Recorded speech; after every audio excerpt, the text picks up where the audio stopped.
On today's episode of Evolving Politics, I talk with Rocky Mount Mayor Sandy Roberson about economic growth in Rocky Mount, as well as promoting civic education in the community.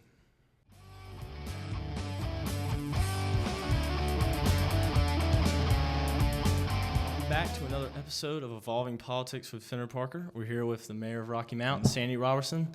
Now, you have a podcast, correct, yourself? I do. I have a little local cable TV show called The Mayor's Brief, and we go over a number of issues that are happening in the city of Rocky Mount. And kind of do a reboot or retell of each city council meeting and some of the background behind that. Okay. Any interesting topics you can think of? You know, we got a lot of things going on right now. I mean, a lot of things really are happening in Rocky Mount. We acquired the 336 acres of land. A lot of people call it the casino site because that was where we had indicated that somebody had shown some interest in developing it there. But what we realized during that process is that we needed site control of those 336 acres. Whether or not gaming is approved in the state of North Carolina, whether or not that comes to the city of Rocky Mount is really immaterial to that site control. Because one of the things that I believe that we need here in Rocky Mount is a live, work, play environment. That acreage gives us an opportunity to find the highest and best use for that land, which I believe is something that will drive taxes. I mean, it looks like hotel rooms, restaurants, hopefully some concert venues, places that will really draw a younger crowd that want to live here.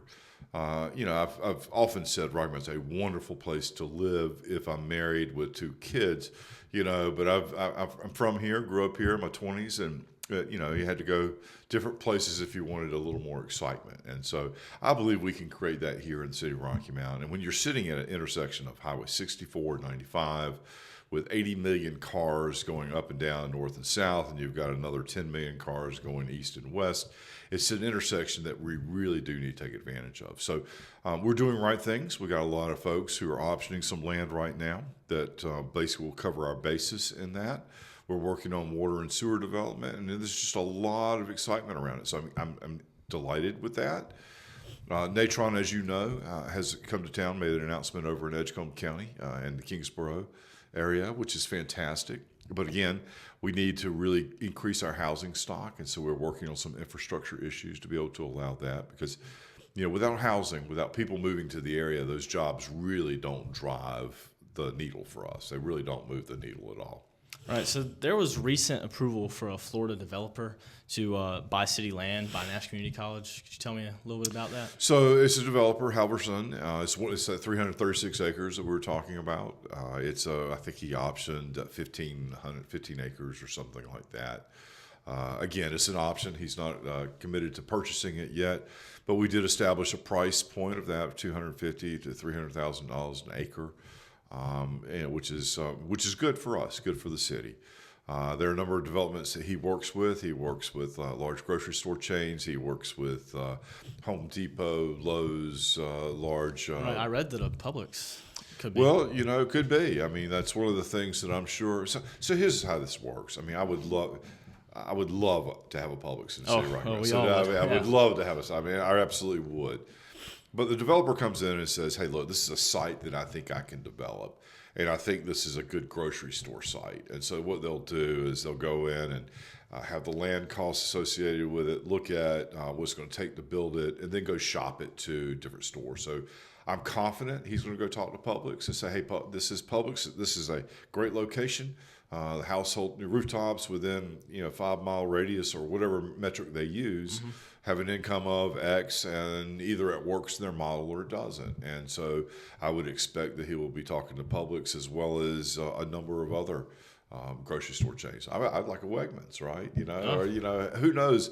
But it's his to put together the deal at that point. So for me to speculate, it's just something. It's all it would be, speculation. Right. But I do believe that Publix will be part of that conversation. At least I hope it's part of that conversation. I hope it is too. Yeah, right. So what strategies are you using to promote economic growth and attract businesses to Rocky Mount? So we're working on, we really feel like that you got to define who you are as a community and what opportunities really exist. And when I look at Rocky Mount, and I believe that most people find this to be true, logistics are the easiest and most natural fit for us. So when we're looking at how do you create jobs, what do you look for, how do you try to attract folks, what fits with that logistical stream. So because of our intermodal, you can be in Rocky Mount, ship products to the Midwest, Chicago, distribute all over the place. On 95, you could be in New York in just as little time. We are a great access point for Norfolk, Savannah, Wilmington, Morehead City, and so in Charleston as well. So when you're looking at all those ports, we become that location. So what that situates us for is manufacturing, advanced manufacturing. It also positions us for agribusiness. We're kind of where the RTP meets agriculture. And so that creates a lot of opportunities for us. So we try to find folks that are looking at those types of jobs. We feel like that's what we can attract. Then you look at the capital stack that you can put together using commerce dollars from the state as well as from the feds, kind of what the flavor of the day is, where the winds are, to try to put together those capital stacks to attract people here. But that's just part of it, right? So that's the jobs. Now you got to get people to live here. And then when people live here, then you start looking at things like, can I attract the Publix now?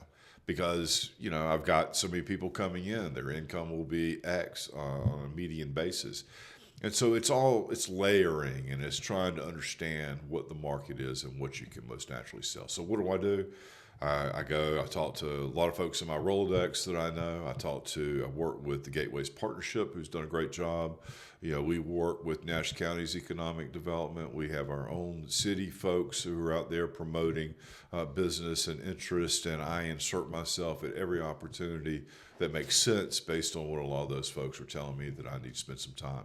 And I try to make the sale because it's important to us. It matters. Right. So speaking of bringing businesses to the area, what areas of city regulation do you think you could relax to spur innovation in Rocky Mount? So one of the things we've done, and first of all, the mayor doesn't have that unilateral authority, although I wish I did. If you could make me king for a day, I promise you, we could change a lot. However, our system is not built that way. But one of the things that we started, and I got to say this is really a couple of administrations ago, was relaxing some of the permitting. I should say relaxing. That's not really true. How about making it easier for developers to come in and receive permitting and engineering and get all that? So once upon a time, you showed up at City Hall, you had to go meet with engineering, you had to go meet with all these different departments, and they were all siloed. Now you come in, you sit at a conference room table just like this. Engineering comes in and talks to you about your plans. Ordinance, various ordinances that come into play. Those folks will come in and talk to it. Maybe wastewater drainage, whatever the issues are, and you work at it more of a collaborative effort. And we've found that, at least in a lot of conversations I've had with our developers, is that it's a much easier process. Now, that's been a generational problem in Rocky Mount. My mother's folks have all been in the building business, but I do think it's getting better. I do think it's something that we're going to continue to work on. I do believe also that not just relaxing, I think we need to enforce some of the ordinances in the city that we have not been doing. Some of the housing codes, we are really making a concerted effort. The city is, along with city council support, of really enforcing, those challenges, not just weeds anymore, but if you got cars in the driveway, if you got roofs that are falling in, if you've got unsafe conditions, if the house needs to be torn down, we're really starting to work to try to enforce a lot of the ordinances that we have in play to really kind of clean up the way the city looks. And how would you go about doing that? It's really just about enforcement. It's making sure that we have the right people on the various boards and within the departments of the city and driving around looking at it. And we've all gone through it, the mayor, as well as every member of council in their various wards, looking at some of the challenge sites, we'll call it. We give the property owner an opportunity to try to fix it because that's the easiest and best and creates the best outcome for everybody. And short of that, then we've got to go through either a process where we are condemning the property or that we, whatever the process may look like. But we had to go through the court systems to make it happen because at the end of the day, we don't own this property and we can't just do what we don't want to do. So could you tell me about what it was like growing up in Rocky Mount? Sure. I mean, it's a wonderful place. It's still a wonderful place. This is Mayberry. Don't you know that? Rocky Mount's always been a little bit challenged in a lot of ways, right? I mean, we sit in two counties.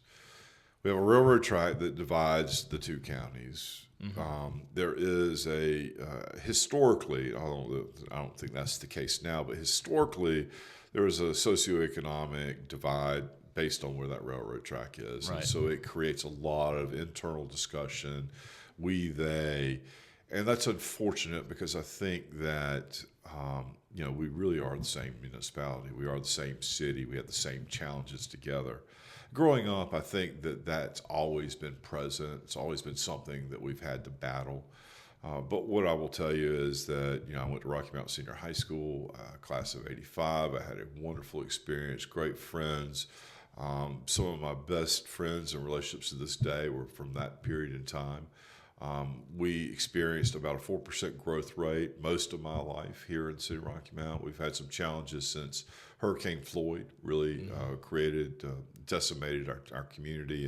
And I think we're just now beginning to recover from that. But it's really about relationships. And it's really about moving things forward. And I think we did a lot of that historically very well.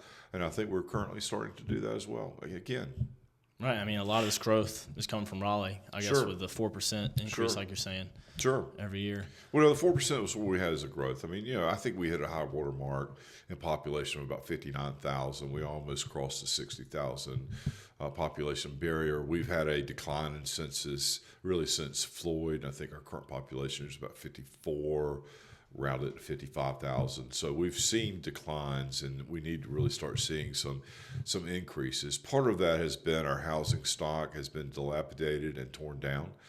We haven't had a whole lot of new stock that's been built, and we've got to really focus on trying to get people to move in the community. More importantly, get developers to start developing in the community.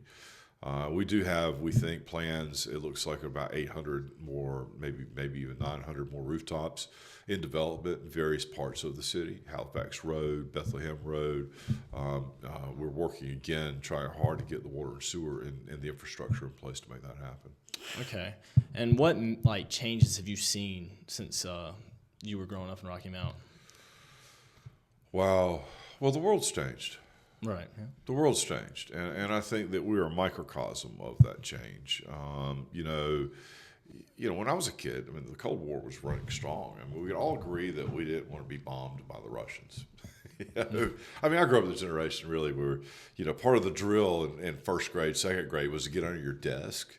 That whole turtle thing in the case of a nuclear bomb. And there was awareness that we're not that far from Washington. We're not that far from what was Fort Bragg, now Fort Liberty. I guess now again Fort Bragg, I'm not sure. Yeah, not sure. Seymour Johnson, all these military installations around us. Norfolk is not far either.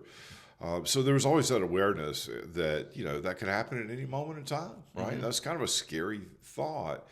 And so you had extremes, politically speaking, Republican, Democrat, but there was more folks in the middle, than there are now. Now it's, if you're not for me, you're against me, and I'm going to claw your eyes out in the process. Mm-hmm. And I think you see that even politically here, or I should say undertones of that, because I don't think that that's the spirit of folks on council or the spirit of folks in the various county leadership positions. But it's a lot more of a, take all, kind of attitude versus how do we collaborate and create, a better vision, a better life, a better thing for all of us. And so I won't say that's a big change, but I think that has occurred nationally. And I think that's happened in the last 20 years. Each year seems to get a little bit worse. Right. So it's really about how do you find collaboration? How do you work as a region? And how do we bring people together to make that happen? And we're starting to see that. I'm seeing that on our council. I'm starting to see that at Nash County Board of Commissioners, certainly in Edgecombe County. I think there's an awareness that if we band together, we'll do a lot of things great. We can do a lot of things great. And the opportunities for us, we do have wind in our sails. North Carolina is the fourth fastest growing state in the union. Mm-hmm. Raleigh is one of the fastest growing cities in the country. And we certainly are in a unique place to be able to take advantage of that. And we need to. This is our moment. And so, how we direct our steps over the next 10 to 20 years, I think will have a tremendous impact over the next 100 for us. Okay. So how are you seeing the way that the city council is working together to ensure that within the next 15 years, Rocky Mount can continue to prosper? Well, I mean, what I'm seeing now is that we're having a lot more conversation about, what are my constituents? First of all, who are my constituents and what do they need? What do they need at the table to feel like we have a successful city and experience, and how do we move forward? And everybody's been able to do that. We've been able to have really very, what I'll consider, productive conversations where we are hearing each other. May not agree with you, but there's been more of an effort over the last 2 to 3 years to really try to understand everybody's position and try to find the win that exists in the middle for everybody. And as it relates to what the belief is their constituency needs and will do. And so I think if we continue down that road, I think we will be in a great place. I think we will end up in some really wonderful places. And it hasn't always been that way. I mean, my first couple of years of mayor were very, very rough. A lot of divide, a lot of racial strife. Not to say these things don't exist today, but I am seeing a willingness for everybody to try to work together and understanding that we can spend all the time in the world we want to clawing at each other. But if we're not building our community, we really aren't serving our community. Right. And I would say with like what you were saying with when you took the office of mayor to begin with, there was a lot of racial strife. I would say Rocky Mount handled it very well compared to other places around the country. Well, there's no question. You start talking about some of the marches and the demonstrations that occurred. I really felt like we managed that well, and I also felt like that internally, folks didn't really want to destroy the city. You did see a lot of destruction that occurred, and a lot of that was from out of town folks. Right. So, could you describe what a day in the life of the mayor is like? Well, it depends on how much time you have and to give. I mean, because what I get a lot, the phone calls I get are like constituent services. Somebody's utilities may have been turned off, and really plugging them into who in the city may be able to help them. There are a number of challenges as it relates to maybe ordinances or issues that people are seeing with the city, and they want some change, and so we'll sit down. I have a lot of people asking me for advice. For direction. I have a lot of people who want to understand at least economic development, or from an economic development standpoint, what services can the city bring to the table, and how can I help try to solidify or close the sale, if you will, to get people to move here. And those things range from, I could spend 100 hours a week doing this if I wanted to, and I tried that the first 2 years, and it's just not sustainable. So, it looks like a lot of just how can I plug in and help? What is the highest and best use of my time in that moment? And I consider that to be trying to bring as much unity to council as possible, with enough vision and creating enough common ground that we could try to move forward, at least consensus. I mean, I believe that in most situations you can agree on 70-80% of stuff. So let's spend our time working on that 70-80%. Mm-hmm. We'll come back and fight about the 20% later, but let's get done what we can get done. And I consider that my job is to really be a big cheerleader for the city of Rocky Mount, but also for the two counties that we sit in. And how can I help the region grow? What do I have personally and professionally that I can bring to the table to try to help? All right, there's a lot more that we can agree on, I would say, than what's really dividing us. And That's right. I think that the impact of social media really just makes people think we're a whole lot more divided than we actually are. Yeah. Which I was reading this book by Victor Davis Hanson, and they were saying that if you go on social media sites, a lot of them is just companies who are putting these bots into everything we're reading. And it's not real people who are saying all these divisive things. Right. But we see it so much that we just think, wow, the world is ending and it's crazy. But it's really not. Yeah. It's not as bad as it looks. Well, I agree with that. And when I was running for mayor in my first couple of years of mayor, I was really kind of checking the social media, how are we doing? How are we doing? And, people are saying just really terrible things. Me, and if you internalize that, it really gets kind of ugly. And I kind of finally realized that, if it wasn't a bot, somebody else is trolling me, at a minimum, what it indicates is that I've had impact. I've at least made somebody angry enough that they're trying to bring some attack to me. So you look at it from that perspective of a barometer of I'm having impact because I'm making somebody upset, or everybody loves me. That's a problem too, So it's anyway. You're right, but social media is not the world. Get out there and actually talk to people. What you'll find out is that you agree on much more than you don't. Yeah, it really is. I feel like it's just meant to kind of divide us a whole lot more. I agree. Really. Though it has. It certainly has. Oh, it has. What made you want to run for mayor?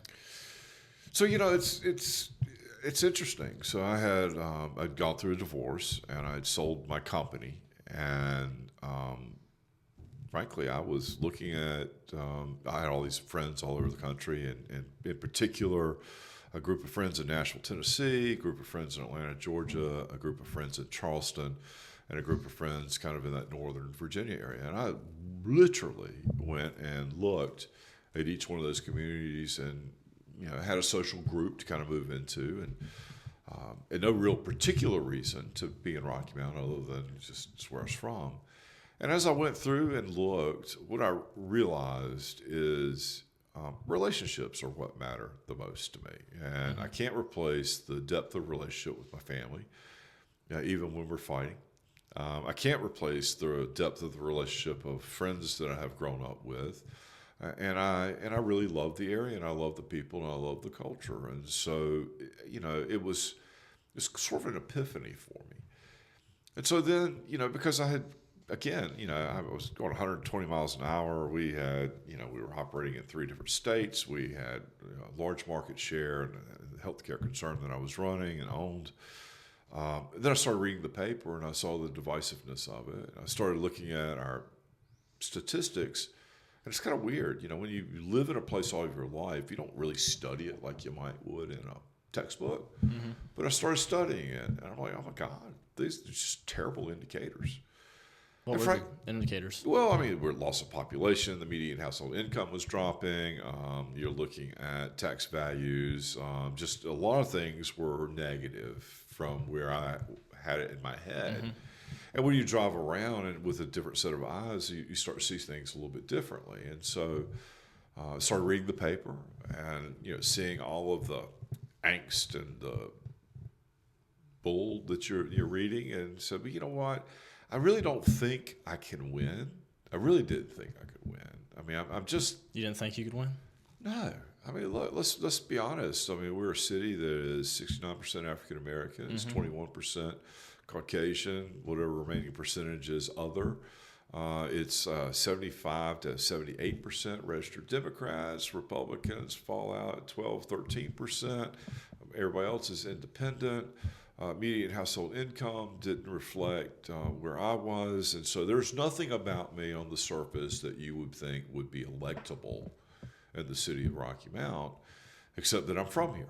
Right. And enough people knew me growing up that they were willing to, and knew my heart. And I think that's really what happened. But I started really the campaign with the solo mission, singular mission of just trying to change the conversation from, why are we fighting each other, to what do we need to do to map out a course to move in a positive direction that helps everybody. And,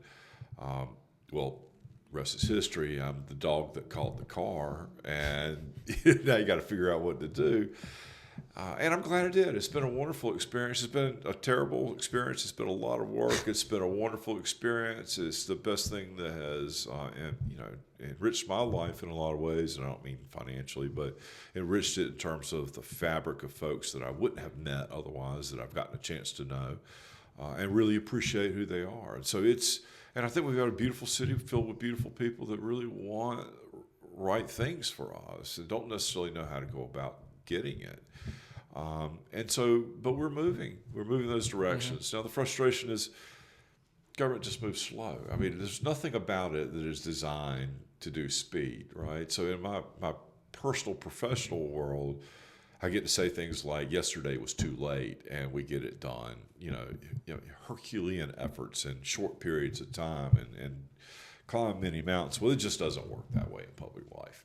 And I think that's probably on balance a good thing. But it's very frustrating if I'm sure if you're in that position, right? Yeah, I think as a citizen, most citizens would be like, "Oh, I'm glad that government moves slow." That's right. I feel like at least federally or state level, when right. things start moving fast, you're like, "That's right." Man, what are these people doing? That's right. Okay, whoa, catch me up. So, if you could go back to your first day as mayor, knowing what you know now, sure, what do you think you would do or do differently? I don't think there's anything I would do differently. I set about finding several people who would help me in work on a transition.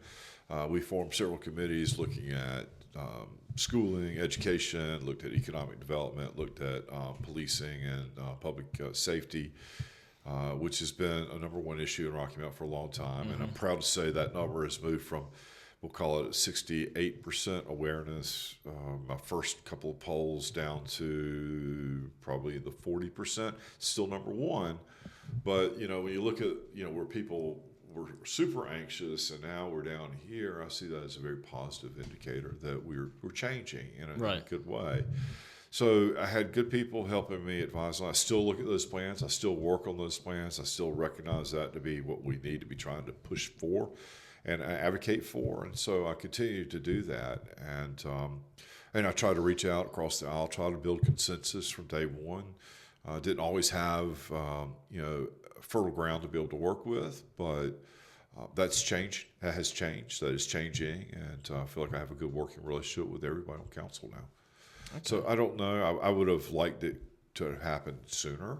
The good relationships? Yeah, for sure. Well, at least, I say good relationship. I mean, at least relationships where you have a common trust and respect, and you're able to work together to move, agree on what you can agree on, and try to get that done. Right. Well, what role do you see for the city in promoting civic education, particularly in schools or community programs? Well, the city and education is a challenge. I do everything I can do. I show up. I talk to a lot of schools, a lot of students. I know a number of our people at council do the same thing. But I think that I would like to see the city in particular get a little bit more involved in education. It is not traditionally something that is in our venue or be a bailiwick to really try to manage. We did once upon a time, had our own school system, merged that with Nash County. Now that's being demerged merged based on county lines. I'd like to see the city augment education in some form or fashion, whether it looks like paying public school teachers a little bit higher range if they're working within the city. I don't know what it needs to look like, but I know this. Until we really improve outcomes of education, and I have to be very careful. I think both of our school systems, all of our schools, are doing a great job. I really do think that. We produce scholars, Jefferson scholars, Moorhead scholars, every category, everywhere. But we're leaving a lot of people behind. And so how do we build reach-around services to create enough of a support network to come up to generate better outcomes for our student population? We really need to do that. And that sounds like a very un-Republican thing to say, quite frankly. But as a mayor, you see that we have two choices. We can either try to move the needle with whatever we can, or we can just, reject it, and then we're going to have to pay for it in a different way. I mean, it may look like increased policing, or it may look like other sort of, call it negative incentives for the city. And we got to figure out something to do on that. And I don't know what it looks like. And I'm certainly no educator. But I know that we have a school system, I believe, that was designed for, mid-70s, 80s education or product for the population. And I think times have changed a little bit. We've got to mirror that. Well, how are you seeing, what do you mean by the 70s? Basically, we're asking our school system to raise our children. And it's just simply not designed to do that. No. It's not designed to do that. Never was designed to do that. I'm not sure it should be designed to do that. But with that said, you got to recognize, well, if you have folks that are fall between the cracks and they can't read by the time at a third grade level, the likelihood of being incarcerated is something like 90%. So how do you fill that gap, and how do you provide for individuals? So, I mean, either we're going to be incarcerating folks, or we're going to be putting them on the tax roster, as taxpayers. And so, societally, we're better off if everybody's contributing at the level they could. So I think a big part of it is the breakdown of the family unit as a whole. I think we've seen a steady decline in that for over the last 40 years of my life. And I think that's a large part of what we're trying to react to. And I think we've got to figure out something to do that. I mean, I believe strong family units. I believe there's a mom and a dad. And I believe that looks like a guy and a girl. And I think it looks like, children. But, that's not necessarily everybody's worldview. But we still have to have some family nucleus. We still have to have some structure. We still have to have, and that's just falling apart, I think, in general, in our general society. And we've got to figure out how to fix it. Right. Or maybe not fix it. Fix is the wrong term. But how to at least keep kids from falling between the cracks, who are not really guilty of anything other than just being born. Right. And I mean, it's kind of scary if you look at the national level. Absolutely. One in 3 children in the 8th grade are functionally illiterate. That's right. I mean, it keeps going down. So there's something obviously wrong, at least on the national level, especially. And we're seeing addiction. Well, look, it's everywhere. We're no different. Right. I mean, so you're seeing addiction levels go up. You're seeing incarceration levels going up. You're seeing, public unrest, and it all correlates, right? And then you're seeing, and particularly if you're in an impoverished area like we are, Mm-hmm. we're very low median household income. We've just got to figure out. How, as a community, we got to fix it. And I don't see government as the lead in fixing. Oh, that's that not stuff. always the answer. That's never the answer. No. It really is never the answer. Right. But government at least could try to incentivize, and we can at least try to bring together community as a whole to try to recognize that this is our problem collectively, and how do we all pitch in and make a difference. Right. And I think that, how are you seeing with welfare in Rocky Mountain? Is there a lot of welfare recipients? Yeah. I mean, there are. I mean, one of the statistics I heard recently that was really disappointing. We're seeing a rise in, homelessness, but yeah, I don't quote. I'm going to give you a statistic, and this is kind of ish. It's not precise. We have roughly 1,000 Section 8 vouchers in the city, and there are 2 agencies that manage that process. One is the Housing Authority, which I appoint everybody on that particular board, and the other one is Need Incorporated. And they're both great organizations that do a good job. My understanding is that there are somewhere in the neighborhood of 30 to 40% of those vouchers that we can't even give out because there's not enough housing to do it. We don't have enough houses to match up with the poverty that we're having to deal with and trying to find housing for people. So there has to be a certain amount of housing to be able to give it? Well, our rental occupancies are about 95+% based on the last couple of folks I've talked to in recent months. MLS only has something in the neighborhood of 200 houses, and they range from $15,000 to $1 million, and so that's really not much when you have a housing stock within the city of about 19,000 houses. So on a percentage basis, we just don't have any housing. We've got to actually increase that. So if you don't have houses, there's nobody, and you got people with a list that want the Section 8. They're eligible, they're qualified, but we've got to be able to find a house for them to match up with. It's a challenge. Are a lot of these, I know obviously there's just some homeless people who are just roaming around. But, sure. But with also the welfare recipients in families, like where it's a mother and a child, is there a lot of these where there's no fathers in the household? There's a lot of that for sure. One of the office calls I get a lot. Just a scenario would be single mom living in a hotel or motel on 301, paying rent on a daily basis, doesn't have enough money to be able to put together a deposit on a house or an apartment. Because it takes cash to do that. And then you've got to do the utilities, right? You've got to put a deposit down for utilities. It's pretty expensive to move in somewhere. Right. And, that initial bump. And then they're struggling just to do what they're doing. And so any little thing creates a real problem for them. And that's a very common scenario here in Rocky Mountain. I'm sure it's everywhere else, but I get those calls. And so folks really are asking, is there anything the city can do? Are there any programs out there? And so we refer them typically to the United Way. We do have some programs within the city that we try to point people toward. But again, we have finite resources. Government's not the answer to much of anything, but to the extent that we can provide at least some softening of a soft landing, then the better off that we should be trying to do that to some extent. I mean, I feel like almost in a way, instead of trying to keep on putting more money into welfare programs, what if maybe national government, obviously on a local level this would be harder to do, but putting more of that money towards programs, trying to keep fathers in the household, which I wouldn't know how you would go about that, because that would be a touchy subject to try and get into, tough to do. Well, I mean, it depends. I mean, you don't always want that. Not every father is worth keeping in the house. Not everyone's great. So it's not sweeping statements are difficult to really do, but conceptually, I hear what you're saying, and that is, could the welfare system be redesigned in such a way as to incentivize other supports that could be put into place? And I think the answer is certainly yes. That's not something that the city has anything to do with. That's a state function. That's a federal function.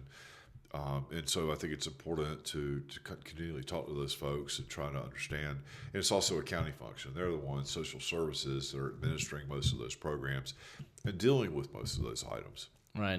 But yes, and it's just like the educational system. I think that there is time and probably an appropriate time for us to consider redesigning some of those support systems that we have in place. Because I think at many levels they are failing, and I don't blame the folks who are administering the program. I certainly don't blame anybody in the program, but perhaps it just needs a different look than what it has. Right. And the federal government tried fixing some of these things up in the 90s with the Welfare Opportunity Act. Sure. But there's something that just didn't really do the job. And there's more they've been trying to do. Again, look, if you want to screw something up, you put the government put in the charge. government in it. Just like Ronald Reagan would say. That's it. Don't let the government touch anything. They'll screw it up even worse. Right. And what I want a government for, I mean, me personally, is for the national defense. I think that, to moderate and govern interstate commerce is one of the constitutional charges. And then I think let the states be able to take care of most of these other issues. And I think that would be a better system. Less government is better government, from my perspective. But it also requires that we have a citizenry that are engaged and actually experience a sense of community. And I think we've lost that in the country. I think we are losing that even locally. I think that's just true. All right. Well, the people getting involved definitely is going down because I myself, like as a student, I did a survey at schools, and people don't really know what's going on locally, statewide or nationally. I mean, one of the questions I asked was, would Donald Trump sign the national abortion ban? Most of them thought he would, and that's just because you see what you see on ads. And then I would ask local questions like, who's your county commissioner or your city councilman? They just don't know. Right. Nobody's involved anymore. Well, and that's a problem. And so you need to be educated. You asked earlier, what's the city's role in trying to work on civics? And I think it's always trying to create awareness. But I think we need to do that. But I think that some of that onus doesn't just belong on, again, government. I think the onus on that belongs to the individual and to the families. I mean, I think it's important that you know how rules are made, that you know who influences what decisions that do impact our life. And don't kid yourself. People, even in these local roles, have a tremendous impact on what happens in your life on a day-to-day basis. Definitely local politicians have a lot to do with it. As well as those at the state, well as those at the federal level. And so it's important who you elect. And, somebody told me once, and I think this is absolutely right when considering what candidate, when you're looking at candidates, who would you hire to be the CEO of your investment, of your life? And that really should be the criterion. If you don't have that level of confidence in them, then I think maybe they're not the right candidate. But of course, it comes down to what you're looking to try to change. But again, I think you and I are seeing a lot alike as it relates to the worldview and how politics should go. And it also is recognizing real world problems and how do you begin to try to address them if you have a heart at all. And I think it matters. And I, of course, believe our faith communities, could step up. But, even they're declining in rosters. All right, and I mean, since COVID. Running a government is like running a business. As you're saying, you would pick who the CEO would be of your business. Sure, that's right. And he's got to make the most people, or she's got to make the most people happy, and she's got to, drive to a particular goal, however we define that. And the Constitution, I think, defines that for us pretty well. Mm-hmm. Would you say you have a political hero or somebody who really stands out? My political hero, probably Ronald Reagan. I just kind of came of age at the right time. I think he was elected, beat Jimmy Carter, 1980. In 1980, I was probably 13, 14 years old, and the economy was in absolute shambles. Reagan was being hung in effigy even the first couple of years because his economic policies had not yet begun to work, and really transformed the country, really gave folks a different view and hope in the country and who we were as a people. And I really think he was transformational, and I often comment, I think today, if he were around, he'd probably be labeled a rhino. Just consider that he was fairly moderate in his worldview, but it was about getting the job done, and that was important. But I think that's also changed of what's occurred in politics as a whole. We value the fight, and we value the negativity more than we value the result. Right. And I think he did a great job. I mean, obviously I wasn't alive back then, but I liked reading the Cold War history, and especially Ronald Reagan. But I think he did a good job of bringing a lot of patriotism back to America, which we don't really see now. No question, and I'm proud to say he was my first vote for president. So when I did turn 18, no, that's not true. My first vote would have been for. I don't remember who my first vote was. I'll come back to it, but it would have been Reagan. How about that? It would have been Reagan. I mean, and then how was it? What was it like growing up with Ronald Reagan being president? Well, again, it was a period of real uncertainty. I mean, we had inflation rates of the 20% had been running pretty fast. I mean, there was a big recession that had occurred. Economically, we were behind. We felt like the Russians were way ahead of us in terms of nuclear armament, building up their arsenals and stockpiles. And so, Reagan just kind of went all in. Okay, we're going to do Star Wars. We're going to do this a concept, right? I mean, and we're going to invest in the economy, and we're going to lower and how we're going to do that is we're going to lower taxes, and we're going to allow people to create this trickle down economics, and it did. It created jobs. It created a sense of pride. There was a sense of patriotism. There was a sense of belonging, and I know a lot of people who became Reagan Republicans. Going back to you mentioned the Star Wars. I was trying to think what there was the name for this program he wanted to put together. Similar to the Space Force. Well, it's called Star Wars. Oh, it was called Star Wars? Okay, because I remember reading about it, and I was like, that cannot, there's no way that's the name. Knock down this stuff. I mean, it was, kind of cool stuff. Of course, the movie Star Wars probably helped, but yeah. I remember reading it, and I was like, there's no way that was actually called Star Wars. Yeah, well, I mean, that's what it was called, or, Space Wars or something. But I think it was Star Wars. I'd be willing to bet on that. I think you might be right, but no, that's got to be an interesting time, the 80s. It was my time, right? So that's just when I grew up, and so that's what I know. And they were good years in a lot of ways. They were bad years in a lot of ways. Right. And you had the fall of the Berlin Wall. The fall of the Berlin Wall. Thought everything was great. We're no longer going to have the evil empire, and it just turns out it recycles. Everything recycles. Right. Well, is there anything else you want to talk about? No, I don't think so. I mean, I'm excited about some of the prospects we have here in the area, economically and otherwise. I really think that we were sitting at a convergence of real opportunity, and I'm excited to see what the future is going to hold, and I'm tickled to death by that. At the same time, I think we need to continue building consensus and collaboration wherever we can in every single municipality and the county governments, as well as the state and the region. And I think that's what's going to make the biggest impact for us. And to the extent that we can be, locked arms and shoulder to shoulder, the better outcomes will be for our area. And I believe that, and I know that to be true. And we're continuing to try to move forward in those directions. All right. Well, thank you for coming on, Mr. Mayor. You're absolutely welcome. Thank you for having me. All right.